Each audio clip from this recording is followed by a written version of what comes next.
시청자 여러분 안녕하십니까? 헬로티비 뉴스 전북입니다. 첫 소식입니다. 준공한 지 1년도 채 되지 않은 터널 내에서 물고임 현상이 발생하고 있어 운전자들을 불안하게 하고 있습니다. 터널을 이용하는 주민들은 안전사고를 우려해 정밀 진단을 촉구하고 있습니다. 김남호 기자가 단독 취재했습니다. 정읍시와 순창군 경계 지역에 위치한 개운치 터널입니다. 이곳은 900여 원의 예산이 투입된 국도 21호선 부전쌍치 도로건설공사 중심 구간으로 지난해 12월 완공됐습니다. 비가 오지 않은 맑은 날씨지만 터널 안 내부 곳곳에서 조금씩 물이 흘러내리고 있습니다. 정읍과 순창 지역을 이어주는 국도 21호선 개운치 터널입니다. 터널 천장과 벽면을 따라 물방울이 흘러내리면서 휴지가 젖을 정도로 물방울이 바닥에 고여 있습니다. 이곳 터널을 이용해 정읍과 순창 지역을 지나는 주민들은 바닥에 물이 고여 있는 날이 많아지면서 불안감을 감추지 못하고 있습니다. 지금 이게 이 터널이 버티고 있을까 나는 걱정입니다. 물이 이렇게 많이 흘러내리는데 위에서 흘러내리고 밑에서 올라오고 하는데 이 터널이 언제까지나 버티고 있을지 저는 그것이 참 궁금하네요. 이거 터널을 다시 해야 되는 건지 하여간 빠른 시일 내에 이게 조치를 취해 주셔야지. 큰일 났습니다. 큰일 났어요. 터널공사 전문가들은 정밀한 안전점검을 통해 터널 내부에서 발생하는 물방울 발생의 원인을 명확히 밝혀내야 할 것이라고 조언합니다. 네, 막상 현장에 와서 보니 현재 물고임이나 천장에서 물 떨어짐이 심각한 것으로 판단됩니다. 이 시공할 당시 차수 처리가 되어 있는지 의문스럽고요. 설계상에 그러한 지하수 계측을 통해서 이 터널을 시공할 때 참고를 했으면 하는 그런 바람의 아쉬움이 남아 있습니다. 안전성 우려가 높아지면서 국도관리청 관계자들도 시공업체와 함께 현장 조사를 벌여 원인 규명에 나서겠다고 답변했습니다.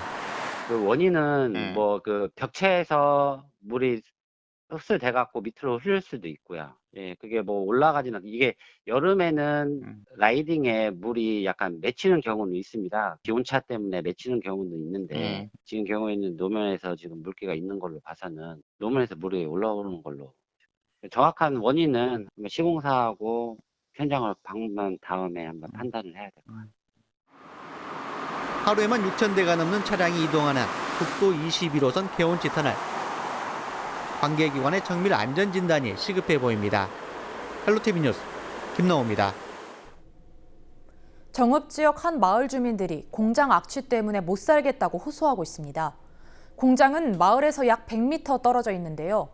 악취가 얼마나 심하면 이럴까요? 이진철 기자입니다. 부안군에 인접한 정읍시 정해마을입니다. 60여 명이 거주하고 있는 이 마을 주민들은 무더운 여름철이지만 창문을 열지 못합니다. 부안군에 위치한 폐기물 재활용 공장에서 나오는 악취 때문입니다. 제 뒤로 보이는 건물이 주민들이 고통을 호소하는 바로 그 공장입니다. 이 공장에서 불과 몇백 미터 떨어지지 않은 곳에 정해마을이 있습니다. 마을에는 현재 축사가 10여 군데 정도 있는 상황이지만 주민들은 해당 업체가 들어온 2016년 이후부터 악취로 인해 고통을 겪고 있다고 주장하고 있습니다. 일 댕기면 첫째 호흡이 가쁘고 숨이 채소 과일은 전혀 못 먹습니다. 옷도 자주 말아야지. 그러면 돌아서서 이게 갈아입어야 해요. 어서 그렇게 그냥 악취가 심하고. 민원이 제기되자 부안군은 감독을 강화했습니다. 부안군은 지난 3월과 5월 업체를 상대로 악취 관련 개선 권고 조치를 취했습니다. 업체가 한 번 더 개선 권고를 받게 된다면 신고 대상 악취 배출 시설로 지정됩니다. 신고 대상 업체로 지정되면 영업 정지 등 강력한 조치를 받을 수 있게 됩니다. 하루에 한 번 아니면 적어도 이틀에 한 번 정도는 거기 현장을 가서 확인도 하고 탈취도 하고 지금 그래서 우선적으로 거기에 그러니까 악취가 많이 나고 문제가 있는 사업장 위주로 지금 철저히 점검을 하고 앞으로 계속 그렇게 나갈 것입니다. 폐기물 공장에서 나오는 악취 때문에 피해를 호소하고 있는 정해마을 주민들. 행정당국의 현실적인 관리 감독이 시급합니다. 헬로티비 뉴스 이진철입니다. 3.1운동 100주년을 맞은 올해 독립운동 재평가와 친일잔재 청산을 위한 움직임이 활발하게 펼쳐지고 있는데요. 그런데 대법원이 이미 친일 행위를 인정한 고창 출신 인촌 김성수를 복권하려는 단체가 최근 발족하면서 논란이 일고 있습니다. 정명기 기자입니다. 지난 17일 고창군 문화의 전당 앞입니다. 대법원이 이미 친일 행위를 인정한 인촌 김성수를 주제로 한 특별 강연에 사람들의 발길이 이어집니다. 그런데 한편에선 플래카드를 내건 시민사회단체들이 답답함을 호소합니다. 친일 반민족 행위자인 김성수를 다시 살리려는 자리에 들러리가 돼서는 안 된다며 하소연합니다. 도시를 국백부 삼아 고창 국민을 들러리로 하여 친일 반민족 행위자의 국간에 여러분을 이용하려는 의도가 깔려 있습니다. 김성수를 둘러싼 이념 갈등이 극한으로 치닫자 고성과 몸싸움이 뒤섞이기도 합니다. 안 조심해. 나쁜 놈들 친구들끼리 하는 얘기야. 뭘 친구들이요? 나한테 하고 있잖아 지금. 고창에서 태어난 인촌 김성수는 1920년 동아일보를 창간했고 해방 뒤에는 보성 전문학교를 인수해 지금의 고려대를 세운 인물입니다. 게다가 부통령으로 선출된 지 1년 만에 사임하기도 한 정치인이었습니다. 그러나 대법원이 징병과 학병을 찬양하는 등 그의 친일 행위를 인정하면서 정부는 56년 만에 건국 공로훈장을 박탈했습니다. 그렇지만 그의 업적과 정신을 고찰하는 특별 강연엔 서울과 광주, 전주 등에서 사람이 몰렸습니다. 이들은 김성수의 삶을 알리고 그의 가치와 정신을 계승 발전시키겠다며 인촌 사랑방이라는 단체를 이날 발족했습니다. 대한민국 국민들이 잘못 알고 잘못 배우고 있구나. 특히 건국의 역사, 건국의 주역들에 대해서 이걸 알리는 운동을 해야 되지 않겠는가. 지역 농민회 등 8개 시민단체는 한평생 호의호식한 친일 행위자를 위해 고창 군민을 이용해서는 안 된다고 목소리를 높였습니다. 일단 우리 지역에 있다 하더라도 이미 대법원 판결까지 난 사람을 다시 이렇게 몇몇 추종자들이 모여가지고 그 사람을 복권시키려는 움직임은 역사적으로 용납돼서는 안 된다. 3.1운동 100주년을 맞은 올해 일본의 경제 보복에 불매운동이 들불처럼 번지는 상황. 고창군은 인촌 김성수의 동상철거와 도로명 개명 등 그의 흔적 처리를 놓고 내년쯤 공론화 과정을 거칠 예정인 것으로 알려졌습니다. 헬로티비 뉴스 정명기입니다. 남원시에 조성 중인 한 관광단지 공사 과정에서 토사 유출 등으로 인해 주민들의 안전이 위협받고 있습니다. 개발단지 인근 주민들은 태풍과 집중호우 등으로 인한 추가 피해를 우려하고 있습니다. 민원25 김나무 기자가 취재했습니다.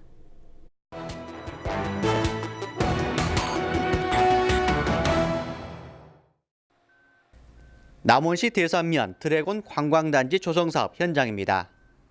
이곳에서는 지난해 말부터 호텔과 워터파크, 전통문화 테마시설 신설 공사가 진행되고 있습니다. 공사 과정에서 쌓아놓은 성토벽 곳곳에서 토사가 유출됐습니다. 집중호우로 토사가 흘러내리면서 토사 유출 방지 시설까지 이처럼 무너져 내리면서 배수구를 덮쳐버렸습니다. 공사장 인근 주민들은 송토가 흘러내리면서 농작물 폐가 발생했다며 대책을 호소했습니다. 우리 마을은 정말 경사도가 심한 지역이고 현재 보신 바와 같이 마을하고 성토를 쌓는 지역이 100m 사이입니다. 이 문제를 해결해서 우리 주민이 무엇인가 비가 와도 마음을 놓고 잘 수 있고 비가 와도 마음을 놓고 들에서 이룰 수 있는 문제가 되더는데 왜 우리 주민이 이런 속에서 살아야 되느냐. 주민들은 공사 소음으로 인한 양봉 피해 등 경제적 어려움도 겪고 있다고 하소연했습니다. 토사 유출로 인해서 고추 그리고 콩, 아로니아 이런 피해를 받습니다. 그리고 특히 저는 양봉을 하기 때문에 이 밭 근처에는 농약을 절대 하지 않습니다. 그래서 무농약으로 재배한 그런 작물들을 수확해서 가족들이 나눠 먹고 있는데 너무 피해가 큽니다. 관광단지 조성공사 관계자들은 토사 유출 현장에 대한 확인 작업을 벌이겠다고 밝혔습니다. 또 추가 유출 예방을 위한 보강 공사와 피해 보상도 함께 진행하겠다고 덧붙였습니다. 제가 이제 이번에 그 5천 관계로 인해서 토사 유출이 부분적으로 좀 있었는데 이 부분에 대해서는 저희가 다시 한번 검토를 해서 주민의 피해 없도록 이렇게 안전에 전혀 문제가 없도록 저희가 철저히 시공할 거고요. 또한 여기에 대해서 또 혹시나 직접 피해가 생긴다 하면 저희도 보상 같은 거 충분히 검토하고 있습니다. 재난 발생 위험이 높아지면서 남원시 관계자들도 현장 점검 후 대책 마련에 나설 예정입니다. 최근 잦은 호우로 인해 땅의 힘이 약해지고 물름의 현상으로 인해서 토사가 흘러나가는 피해가 발생하여 매우 안타깝게 생각합니다. 앞으로 있을 장마나 태풍을 대비해서 주민의 생명과 재산의 피해가 발생되지 않도록 관련 부서와 현장 점검을 추진하고 철저한 안전대책을 마련하도록 하겠습니다. 1,900억 원대 사업비가 투입돼 조성되는 드래곤 관광단지.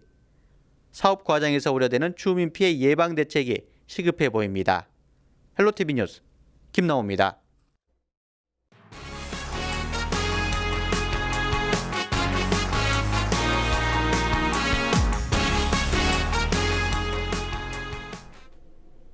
우리나라도 고령사회로 진입하면서 독거노인에 대한 관심이 높아지고 있는데요. 하지만 생활 반경이 좁고 가사 활동 경험이 전무한 남성 독거노인이 복지 사각지대로 언급되고 있습니다. 이진철 기자입니다. 요리를 만드는 손길이 분주합니다. 독거노인들이 서투른 실력을 발휘하며 음식을 완성해가고 있습니다. 정읍시가 운영하는 요리 프로그램으로 남성 독거노인들은 활력을 찾고 있습니다. 안식구 없이 사니까 우리가 직접적으로 만들어서 먹어보니까 그 안식구대로 노고도 알고 또 진미도 알고 그래서 열심히 우리가 배워서 독립적으로 우리 생활을 해야 한다는 이런 느낌을 갖고 있습니다. 일부 지자체에서만 남성 독거노인을 위한 프로그램을 운영하는 상황에서 남성 독거노인에 대한 문제가 새로운 복지 사각지대로 지적되고 있습니다. 통계청 자료를 살펴보면 전국적으로 독거노인은 약 132만 명이 있는 것으로 파악되고 있습니다. 성별로 나눠보면 남성 독거노인이 여성 독거노인보다 3배 적습니다. 정읍시의 경우에도 남성 독거노인이 여성 독거노인보다 상대적으로 더 적은 상태입니다. 하지만 노인 자살률은 남성 노인이 더 높습니다. 70대 노인의 자살률은 인구 10만 명당 남성이 90.3명으로 여성보다 약 3배 많습니다. 80대 이상의 경우 남성이 150.5명으로 그 수치는 더 많아집니다. 남성 독거노인은 가사 활동을 주도적으로 해본 사람이 적습니다. 홀로 일상생활을 잘하지 못하다 보니 고립감과 무력감을 많이 느끼게 됩니다. 게다가 남성 독거노인은 여성 독거노인보다 활동 반경이 좁고 맺고 있는 사회적 관계가 적습니다. 전문가들은 남성 독거노인에 대한 제도적 도움이 필요하다는 주장을 제기하고 있습니다. 요리를 주 매개체로 남성 독거 어르신들의 식생활 자립은 물론 문화탐방 나들이, 원예활동, 수체험 등 지역 자원을 다양하게 연계하여 참여 기회를 확대함으로써 남성 독거 어르신들의 사회관계 활성화를 도모하고자 합니다. 남성 독거노인 문제는 반찬 배달과 같은 물질적인 지원에만 한정돼 있습니다. 이들이 예전과 같은 수준으로 일상생활을 할 수 있는 여건 마련이 필요한 상황입니다. 헬로티비 뉴스 이진철입니다. 남원시가 육아 부담을 덜어주기 위해 육아 공동체 지원 사업을 벌이고 있습니다. 일명 독방 육아 부담을 호소하던 주부들의 호응이 높아지면서 사업이 확대되고 있습니다. 김남호 기자가 보도합니다. 남원시에 위치한 공동 육아시설입니다. 이곳에서는 만 1세에서 9세까지 아이를 키우는 가정들이 공동체를 형성해 일명 품앗이 육아를 하고 있습니다.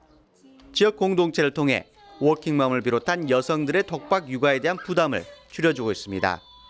좋은 점은 또래의 아이들하고 가장 친구를 만들 수 있고, 그리고 엄마들과의 소통이 될 수 있고, 그리고 또 아이와 엄마와 함께 할 수 있는 추억을 만들 수가 있어서 참 좋은 것 같아요.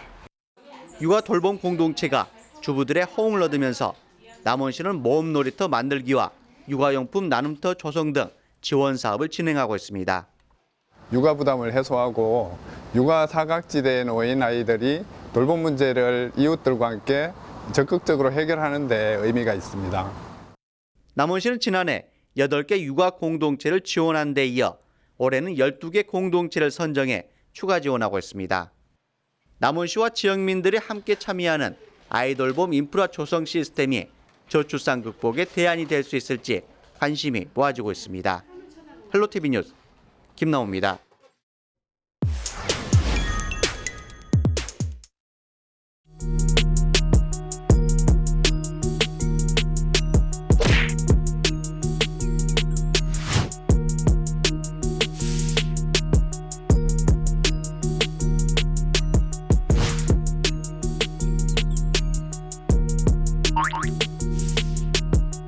일본 정부의 수출 규제 조치에 반발해 국내에서는 일본 불매 운동이 거세지고 있습니다. 전북 지역의 경우 시민사회단체와 정치권은 물론 심지어 생계를 위협받는 소상공인까지 연일 일본 정부를 규탄하며 불매 운동에 동참하는 모습입니다. 동네 곳곳으로 자발적으로 확산하는 반발 양상을 쫓아보겠습니다. 남원 시내의 한 자동차 정비소. 일본산 자동차를 수리할 수 없다는 의미심장한 현수막이 걸렸습니다. 일본의 경제 보복 조치를 규탄하는 남원 지역 자동차 정비사들이 수리 거부에 나선 겁니다. 지금은 총과 칼로 싸우는 전쟁이 아니라 소리 없는 무역 전쟁이기 때문에 저희가 미리 대처를 해야 되고 저희 남원 지회에서는 다 같이 한몸 한뜻으로 모아서 이렇게 하게 되었습니다. 김제 시내의 한 약국. 이 약국은 이번에 일본산 의약품을 팔지 않기로 했습니다. 전라북도 약사회는 일본의 강제징용과 식민 지배 등에 대해 진정성 있는 사과를 요구하고 있습니다. 제가 한국인이니까 네. 그리고 제가 있는 위치에서 나름 할 수 있는 거라고 생각하는 부분이니까 마음적으로 그런 동참하는 마음을 가지고 있으니까 그런 거죠. 심지어 일본 여행 상품을 팔지 않는 여행사도 있습니다. 당장 생계가 걸린 문제지만 나라 사랑과 걱정이 앞섰다는 겁니다. 제 일에서 제가 뭐 크게 애국하는 건 아니지만 그런 힘을 모아서 또 우리 정부의 힘을 좀 작지만 실어줄 수 있지 않을까 뭐 이런 의미로 사실 내년 1월 달에도 지금 예약돼 있는 게 하나 있는데 지금 돌리고 있는 작업을 하고 있어요. 전북 정치권도 앞다투어 일본 정부의 조치를 규탄하고 철회를 촉구하고 있습니다. 김제시의회 고미정 의원 등 13명은 일본의 수출 규제 철회를 촉구하는 결의안을 발의했습니다. 의원들은 일본이 규제 조치를 철회하지 않거나 사과가 이루어지지 않을 경우 일본 불매 운동까지 전개하겠다고 결의했습니다. 진심 어린 사과가 이루어지지 않을 경우 우리 김제 시민들은 향후 일본 여행 자제뿐만 아니라 일본 상품 불매 운동까지도 강력 전개할 것을 결의한다. 전북 지역 시민사회단체부터 기초의회까지 일본 제품 불매 운동 선언이 확산하고 있습니다. 일본에서 수입되는 상품 구매를 자제할 것을 촉구한다. 촉구한다. 실제로 일본의 수출 규제 조치 이후 일본 여행 예약 건수는 물론 대형마트와 편의점 등도 매출이 줄고 있는 상황. 최근 여론조사기관 리얼미터의 일본 제품 불매 운동 실태조사 결과 호남권의 참여 응답률은 60%로 비교적 높은 수준인 것으로 나타났습니다. 김승환 전라북도 교육감은 일본 공무 출장과 현장 체험 학습도 최대한 자제해 줄 것을 직속기관과 교육지원청, 일선학교에 당부했습니다. 전북경제통상진흥원은 최근 도내 업체들의 피해를 최소화하기 위해 피해 신고센터를 설치하는 등 대비 태세에 나섰습니다. 전북 지역 곳곳에서 동시다발적으로 확산하고 있는 일본 제품 불매 운동 열기. 일본의 경제 보복이 멈출 때까지 당분간 수그러들지 않을 것으로 보입니다.